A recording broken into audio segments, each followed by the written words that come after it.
ጤና ይስጥልኝ ሰላምታችን በያላችሁበት ይድረስ ይያልን በዕለቱ የተሰሙ ዋና ጉዳዮችን ወደ እናንተ ይዘን ቀርበናል። ቻናላችንን ላይክ፣ ሼር እና ሰብስክራይብ ታደርጉ ዘንድ እየጋበዝን የዕለቱን ዜናዎች አበይት ነጥቦችን በማስቀደም አሁን እንጀምራለን። ህወሓት ለመካናይዝድ ጦሩ ትዕዛዝ ሰጠ። ጦሩ በሚቀጥሉ ሳምንታት ውስጥ ወልቃይትን ተቆጣጣር ተብሏል። ቡድኑ የድሮን ባለሙያዎችን ከሱዳን አስገብቻለሁ ማለቱ የተሰማ ሲሆን ከአንድ ወር በኋላ የሚከበረውን የካቲት 11ን በዓል ወልቃይት ላይ ያከብራለሁ ብሏል። ታዳምጡታላችሁ። ጅቡቲ ከግብጽ ጋር የወደብ ስምምነት ከተስማማች በኋላ ጠቅላይ ሚኒስትር አብይ አህመድ በጅቡቲ ያደረጉ ጉብኝት ትኩረትን ስቧል። ኢትዮጵያ የምትጠቀመው የዶር ኃይሌ ወደብ ለካይሮ ለመስጠት ተስማምታ የነበረችው ጅቡቲ አደገኛ የፖለቲካ ጨዋታ እየተጫወተች ነው። ጉዳዩን በዝርዝር እንቃኘዋለን። ኮሎኔል ደመቀ ዘውዱ እርምጃ ወሰዱ። የኮሎኔሉ ያልተጠበቀ እርምጃ የወልቃይት ጉዳይን አወሳስቦታል። ሁለት ሚስጥራዊ የምዕራባውያን ተቋማት ወደ ወልቃይት ሰርገው በመግባት አደገኛ እንቅስቃሴ ሲያደርጉ ነበር የተባለ ሲሆን እርምጃው ከዚሁ ጋር የተያዘ ነው። ትሰሙታላችሁ። አያቶላህ ወደ ራሽያ ሊኮበልሉ እንደሆነ የሚገልጽ መረጃ ወጣ። የኢራናውያን አመስ ከቁጥጥር ውጭ እየወጣ መሆኑን ተከትሎ አያቶላህ መውጫ ቀዳዳ እየፈለጉ ነው። ታዳምጡታላችሁ። ትራምፕ ግሪንላንድን ለመውረር ወታደራዊ ዕቅድ እንዲወጣ አዘዙ። የተወደዳችሁ የቻናላችን ቤተሰቦች እነዚህንና ሌሎች መረጃዎችን ይዘናል። አሁን በዝርዝር ወደምንመለከታቸው መረጃዎች እናመራለን። ህወሓት ለመካናይዝድ ጦሩ ትዕዛዝ ሰጠ። ጦሩ በሚቀጥሉ ሳምንታት ውስጥ ወልቃይትን ተቆጣጣር ተብሏል። ቡድኑ የድሮን ባለሙያዎችን ከሱዳን አስገብቻለሁ ማለቱ የተሰማ ሲሆን ከአንድ ወር በኋላ የሚከበረውን የካቲት 11ን በዓል ወልቃይት ላይ ያከብራለሁ ብሏል። ህወሓት 50ኛ ዓመት የመስረታ በዓሉን ወልቃይትን በኃይል በመቆጣጠር ለማክበር የተዘጋጀ መሆኑም ተሰምቷል። የተመሰረተበትን 50ኛ ዓመት ከአንድ ወር በኋላ የካቲት 11 ለማክበር እየተዘጋጀ የሚገኘው ህወሓት ወልቃይትን ለመቆጣጠር ከወዲሁ ለጦሩ ስምሪት መስጠቱ ከወደ መቀሌ ሾልኮ የወጣ መረጃ ያመለክታል። ወልቃይትን ለመቆጣጠር ከባድ መሳሪያዎችን ከተቀበሩበት ወጥተው ዝግጅት እየተደረገ ሲሆን በውጭ ሀገር የሰለጠነ የድሮንና ጸረ ድሮን ባለሙያዎች መቀሌ ገብተዋል ተብሏል። በተለይም ሱዳን የሰለጠኑ የህወሓት የድሮን ባለሙያዎች በኤርትራ በኩል ወደ ሀገር ውስጥ መግባታቸውን ቀደም ብሎ ሲገለጽ እንደነበር ይታወሳል። በሱዳን ድንበር በኩል ሸረሪና ላይ አርሚ 70 በተጠንቀቅ መቆሙ የተሰማ ሲሆን በተከዜ በኩል ደግሞ አርሚ 60 መካናይዝድ ኃይሉን እያንቀሳቀሰ ነው ተብሏል። ህወሓት የፌደራል መንግስትን ወልቃይትን አሳልፎ አልሰጠኝም በሚል በኃይል አማራጭ ለመቆጣጠር ጊዜና ሁኔታዎች እስኪመቻቹለት እየጠበቀ እንደነበር ሲነገር ቆይቷል።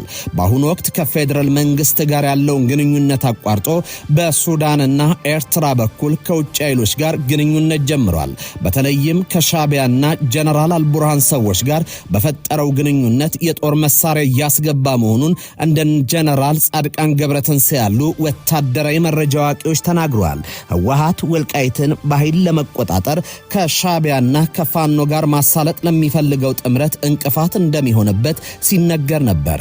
በኢትዮጵያ መንግስት ላይ የጋራ አቋም ይዘው ለመተባበር እየሞከሩ ነው የሚባልላቸው ህወሓትና ፋኖ በወልቃይት ጉዳይ የማይጣጣም ልዩነት እንዳላቸው ይታወቃል።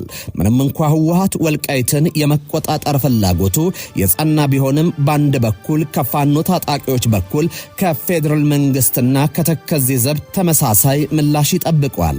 ወልቃይት ላይ የነ ኮሎኔል ደመቀ ዘውዱ የተከዜ ዘብና መከላከያ ሰራዊት በጋራ ከሽሬ እስከ ተከዜ ጫፍ በተጠንቀቅ ቆመው እየጠበቁ ሲሆን የፋኖ ታጣቂዎችም በዚያ ይንቀሳቀሳሉ። ኮሎኔል ደመቀ ዘውዱ እርምጃ ወሰዱ። የኮሎኔሉ ያልተጠበቀ እርምጃ የወልቃይትን ጉዳይ አወሳስቦታል። ሁለት ሚስጥራዊ የምዕራባውያን ተቋማት ወደ ወልቃይት ሰርገው በመግባት አደገኛ እንቅስቃሴን ሲያደርጉ ነበር የተባለ ሲሆን እርምጃውም ከዚሁ ጋር የተያዘ ነው። ኮሎኔል ደመቀ የሚመሩት አስተዳደር የወሰደው እርምጃ ዓለም አቀፍ የእርዳታ ድርጅቶች ላይ ነው። የወልቃይት ጠገዴ ሰቲት ሁመራ ዞን አስተዳደር ለሁለት የዓለም አቀፍ የተራድኦ ድርጅት አካባቢው ለቀው እንዲወጡ ጥብቅ ማሳሰቢያ ማስተላለፉን የዞኑ አስተዳደር በዛሬው ዕለት ባወጣው መግለጫ አስታውቋል። የዞኑ አስተዳደር ይህንን ውሳኔ ለማስተላለፍ የተገደደው የተራድኦ ድርጅቶቹ ስራ ከጀመሩበት ጊዜ አንስቶ በሚያደርጓቸው ስብሰባዎች፣ ስልጠናዎችና ልዩ ልዩ ተግባራት ከግብረ ሰናይ እንቅስቃሴና ሰብአዊ ድጋፍ አገልግሎት በሚጻረር መልኩ የዓለም አቀፍና የኢትዮጵያን ሕግጋቶች በመጣስ ለህወሓት ፖለቲካዊ ወገንተኝነትን ሲያሳዩና ህገወጥ እንቅስቃሴን ሲያደርጉ በመገኘታቸው ነው ብሏል። ወልቃይትና አካባቢውን ለቀው እንዲወጡ ማሳሰቢያ የተሰጣቸው ሁለት የተራድኦ ድርጅት ኖርዌጂያን ሪፊውጂ ካውንስል NRC እና ኢንተርናሽናል ሜዲካል ኮርፕስ IMC ሲሆኑ በዚህ ውሳኔ ቀደም ብሎ ተደጋጋሚ ማስጠንቀቂያ ተሰጥቷቸው እንደነበረ የወልቃይት ጠገዴ ሰቲት ሁመራ ዞን አስተዳደር በወጣው መግለጫ ሲዞ ገልጿል። በህገወጥ ተግባራት በመሰማራታቸው ከአካባቢው እንዲወጡ ውሳኔ ተላለፈባቸው የተራድኦ ድርጅቶቹ በማህበረሰቡ ዘንድ ቅሬታን የሚፈጥሩና ሌሎች የግብረ ሰናይ ድርጅቶችን በጥርጣሬ እንዲታዩ የሚያደርጉ ህገወጥ ድርጊቶችን ሲፈጽሙ የቆዩ ሲሆን ከዚህ ድርጊታቸው እንዲታቀቡ የተሰጣቸውን ተደጋጋሚ ማስጠንቀቂያ ተፈጻሚ ባለማድረጋቸው ከአካባቢው እንዲወጡ ውሳኔ ለማስተላለፍ ተገድጃለሁ ሲል የዞኑ መንግስት በመግለጫው አስታውቋል። ከወልቃይት ጠገዴ ለቀው እንዲወጡ ውሳኔ ተላለፈባቸው ሁለቱ የተራድኦ ድርጅቶች ከተቋቋሙለት የሰብአዊ ድጋፍ ዓላማ በተቃረነ የወልቃይት ጠገዴ የአማራ ለዘመናት ሲያደርግ የነበረውን የነጻነት ተጋድሎና በብዙ መስዋዕትነት ያገኘውን ነጻነት ለማስጠበቅ የሚያደርገውን ትግል እንደ አፈናቃይ አድርገው ሲገልጹ ቆይተዋል ሲል ዞኑ ገልጿል። ከዚህ በተጨማሪ የሥራ ቅጥር ሲያወጡም ሆነ ሌሎች ይፋዊ ግንኙነቶችን ሲያደርጉ አካባቢውን የትግራይ ክልል አካል እንደሆነ አድርገውና ከፕሪቶሪያው ስምምነት በኋላ የዓለም አቀፉ ማህበረሰብ እንኳ አወዛጋቢ አካባቢዎች ብሎ የሚጠራቸውን ወልቃይት ጠገዴ አካባቢ ለቀው እንዲወጡ የተወሰነባቸው የተራድኦ ድርጅቶቹ ግን ምዕራብ ትግራይ ያሉ በመጥራት ለህወሓት ግልጽ ፖለቲካዊ ውግንናን ሲያሳዩ መቆየታቸውን የዞኑ አስተዳደር በወጣው ይፋዊ መግለጫ አስታውቋል።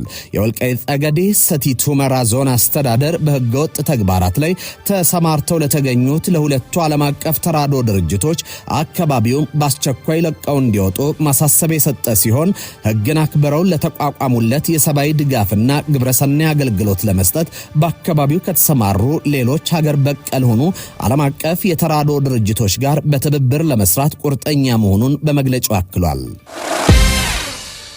ጅቡቲ ከግብጽ ጋር የወደብ ስምምነት ከተስማማች በኋላ ጠቅላይ ሚኒስትር አብይ አህመድ በጅቡቲ ያደረጉ ጉብኝት ትኩረት ስቧል። ኢትዮጵያ የምትጠቀምበትን የዶራይሌ ወደብ ለካይሮ ለመስጠት ተስማምታ የነበረችው ጅቡቲ አደገኛ የፖለቲካ ጨዋታ እየተጫወተች ነው። ጅቡቲ ልዑካቸውን ይዘው የሄዱት ጠቅላይ ሚኒስትር አብይ አህመድ ከፕሬዝደንት ኢስማኤል ኦማር ጌሌ ጋር ውይይት አድርገዋል። ውይይታቸው በጂኦፖለቲካዊ ጉዳዮች፣ በቀጠናዊ ሰላምና የጸጥታ ብሎም የሁለትዮሽ ትብብርን በተለይ በንግድ በሎጂስቲክስና የልማት ስራዎች በሚጠናከርበት ሁኔታ ላይ ያተኮረ እንደሆነ ጠቅላይ ሚኒስትሩ ገልጸዋል። ውይይቱ ለሰላምና መረጋጋት፣ የኢኮኖሚ ትስስርና የጋራ ብልጽግና ያለንን የወል ጽኑ አቋም የሚያመላክት ነው ብለዋል።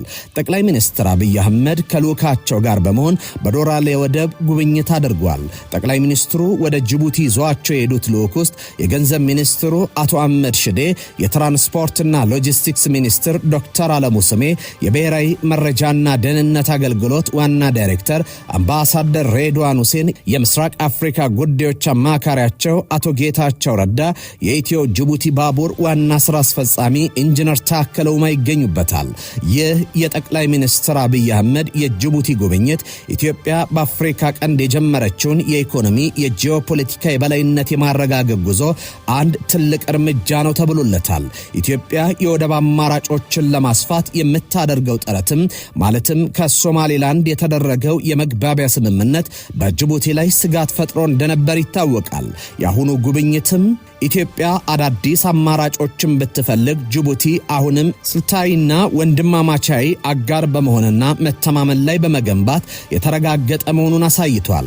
ጠቅላይ ሚኒስትሩ የዶራሌ ወደብን መጎብኘታቸው አሁንም 90% የኢትዮጵያ ንግድ በሚያልፍበት በዚህ መስመር ላይ ያለው ያለውን ቅልጥፍና ለማሳደግ ተወዳዳሪ ሆኖ እንዲቀጥል ያላቸውን ፍላጎት ያሳያል ተብሏል። በውይይቱ የተነሳው የጋራ ብልጽግና ጽንሰ ሐሳብ ኢትዮጵያ ብቸኛ ተጠቃሚ ለመሆን ሳይሆን ጎረቤቶቿን ይዛ የማደግ ስልታዊ ፍላጎቷን ዊን ዊን ስትራቴጂ እንዳላት ያሳያል ተብሏል።